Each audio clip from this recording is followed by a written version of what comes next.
జ్యోతిషాస్త్రరీత్యా ద్వాదశ రాశుల్లో 9వ రాశి అయినటువంటి ధనుస్సు రాశి మిత్రులారా, మీరు మూలా నక్షత్రం 1, 2, 3, 4 పాదములు, పూర్వాషాఢ నక్షత్రం 1, 2, 3, 4 పాదములు, ఉత్తరాషాఢ నక్షత్రం మొదటి పాదానికి జన్మించిన మీరు ధనుస్సు రాశి వారిగా పరిగణించబడుతున్నారు. ఈ నెల మీకు ఆగస్టు నెలలో శుభాశుభ ఫలితాలు ఎలా ఉన్నాయంటే మిశ్రమం చెప్పచ్చు. ఏంటండి ఈ సంవత్సరం అంతా కూడాను ధనుసు రాశికి బాగుంటుందన్నారంటే అవును అన్నాం. ఈ నెలలో కొన్ని గ్రహ మార్పులు ఉండడం వల్ల మిశ్రమం. అన్ని టైంలో ఫ్రూట్గా ఉన్న కొన్ని సమయంలో కూడా ఆ నొప్పిని కూడా చూడాలి. అంటే మీరు చాలా నొప్పిని చవి చూసిన వారే గత 8 ఏళ్ళుగా, కానీ ఇప్పుడు కాస్త ఉపశమనం కూడా చెప్పచ్చు. ఈ నెల మొత్తం కేతు 10వ ఇంట్లో ఉంటాడు. ఈ మాసంలో కుజుడు దేవగురు బృహస్పతితో పాటు 6వ ఇంట్లో ఉంటారు. తిరోగమన శని 3వ ఇంట్లో ఉండి తిరోగమన దృష్టితో 5వ స్థానంలో ఉంటుంటారు. సూర్యుడు 8వ స్థానంలో ఉంటారు. కుజుడు మరియు బృహస్పతి 12వ ఇంట్లో, ఆరోగ్యకారకుడైనటువంటి సూర్యుడు ఆగస్టు 16 వరకు 8వ ఇంట్లో కూర్చున్నాడని కూడా చెప్పచ్చు. ఉద్యోగంలో అధికారుల ఆదరణ పెరుగుతుంది. ఉద్యోగ మార్పు కోసం ప్రయత్నం చేస్తారు, కానీ నిరాశ కూడా అయ్యే అవకాశాలు ఉన్నాయి. మీరు అనుకున్నదంతా జరిగిపోతుంది అనడానికి లేదు. కాస్త కుటుంబ జీవితానికి నెల శుభంగా ఉంటుంది చెప్పచ్చు. సోదరులు మరియు సోదరీమణులు మీ సహాయం ఎప్పుడు వాళ్ళకి అవసరం ఉంటుంది కాబట్టి వాళ్ళకి ఒక చెయ్యిగా ఉండండి. మీరు మీ యొక్క ఇంట్లో సంతానం యొక్క వివాహం లేదా వాళ్ళకి చేయాల్సినటువంటి కార్యక్రమాలు నెక్స్ట్ లైఫ్లో కావాల్సినవన్నీ మీరు ప్రయత్నం చేస్తుంటారు. ఆర్థికంగా చూసుకుంటే మెరుగుగా ఉంటుందని చెప్పచ్చు. వృత్తి వ్యాపారంలో ఎక్స్పాన్షన్ కోసం ప్రయత్నం చేస్తుంటారు. అక్కడ కూడా కొన్ని చిన్న చిన్న ఆటంకాలు వస్తుంటాయి. బట్ ఏ విధమైనటువంటి నెగిటివ్ వాళ్ళకి అలా ముందుకు వెళ్తూ ఉండండి. వస్తూనే ఉంటుంది.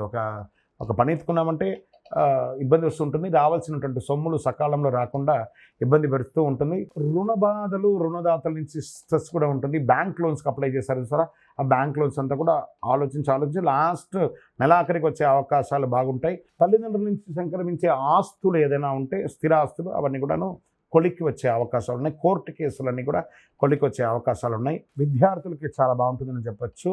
ఏకాగ్రత పెరుగుతుంది.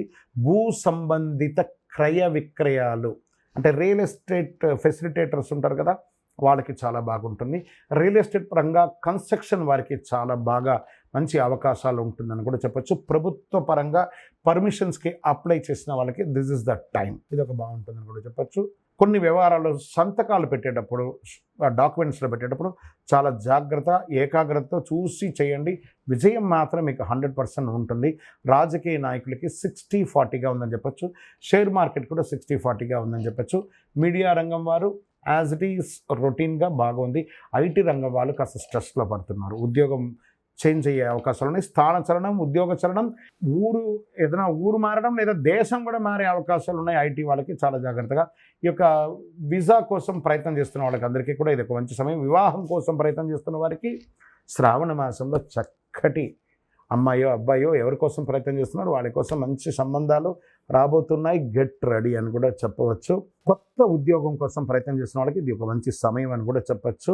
అదృష్ట సంఖ్య 4 అని కూడా మీకు చెప్పచ్చు. చంద్రాష్టమం ఈ నెల 2 సారి చంద్రాష్టమం ఉంది. ఈ రాశి వారికి కాస్త జాగ్రత్త.